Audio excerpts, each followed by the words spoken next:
استكمالا لتغطيتنا الاعلاميه لاكاديميه المصري اكاديمي من هنا من داخل مدينه السادس من اكتوبر، سيدنا نلتقي بالكابتن كمارة المدير الفني لفريق 2008 بالاكاديميه. كابتن كمارة برحب بيك وسعيد بتواجد معاكم. برحب بحضرتك وكل الساده المشاهدين والمستمعين. ما شاء الله ما شاء الله، اكاديميه المصري اكاديمي عامله طفره في 6 اكتوبر، قلنا نيجي نطمن ونطمن الناس هنا واهالينا استراتيجيه الاكاديميه واهدافكم ان شاء الله وطموحاتكم على الاولاد هنا في مدينه السادس من اكتوبر. الحمد لله والله ان شاء الله، يعني الاكاديميه بفضل من ربنا، مش عشان يعني الواحد مدير فني فيها او حاجه، وده شرف لينا طبعا كلنا كمدربين.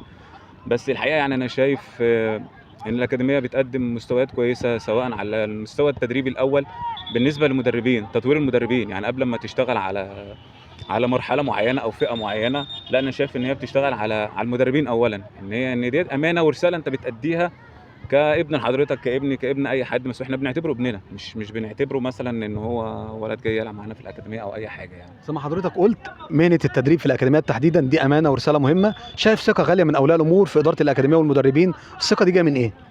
الثقه دي مبنيه على ان بقى لنا الحمد لله بفضل من ربنا سبحانه وتعالى سنين، يعني بقى لنا سنين وصلنا رساله للناس ان دول ولادنا مش ولادكم انتوا.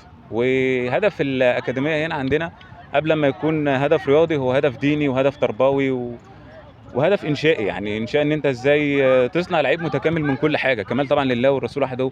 ولكن احنا بنقول يعني رساله بنأديها، ان في هنا كل فتره كل يوم والتاني بنعمل تحفيظ قرآن على المستوى الديني، على المستوى الشخصي بنأدي رساله، يعني احنا بنعتبرهم ولادنا زي ما احنا قلنا للناس قبل كده. يعني ان شاء الله ان شاء الله اكاديميه المصري ولاده دايما ونجوم عديده بتلعب في انديه، الفتره اللي جايه هنشوف من اكاديميه المصري نجوم ان شاء الله في انديه كبيره ان شاء الله. ان شاء الله باذن الله، وده فعلا يعني الخطوه اللي الاكاديميه واخداها، وكابتن رضا طبعا ان شاء الله يعني من الناس اللي الواحد بيعتبرها مش مدير فني اكاديميه او حاجه، لا بالعكس، هو يعني كاخ لينا كلنا، يعني كزميل برضو ملاعب وحد بنتشرف فيه الحقيقه. فهو بصراحه يعني بيشتغل على كده، تلاقي يعني واخد الولد وعلى طول واخد الموهبه من ايده بيوصلها لحد باب النادي. بقول لحضرتك احنا بنأدي رساله يعني غير اي اكاديميه تاني وغير اي حد تاني، يعني الحمد لله بفضل من ربنا. تمنياتي لكم بالتوفيق والاكاديميه المصري بالتوفيق، وشكرا جزيلا. ان شاء الله متشكر لحضرتك كل الناس، شكرا ان شاء الله. الله شكرا. يخليك الله يخليك. ده كان لقاءنا بالكابتن كمارة المدير الفني لفريق 2008 باكاديميه المصري اكاديمي من هنا من داخل مدينه السادس من اكتوبر.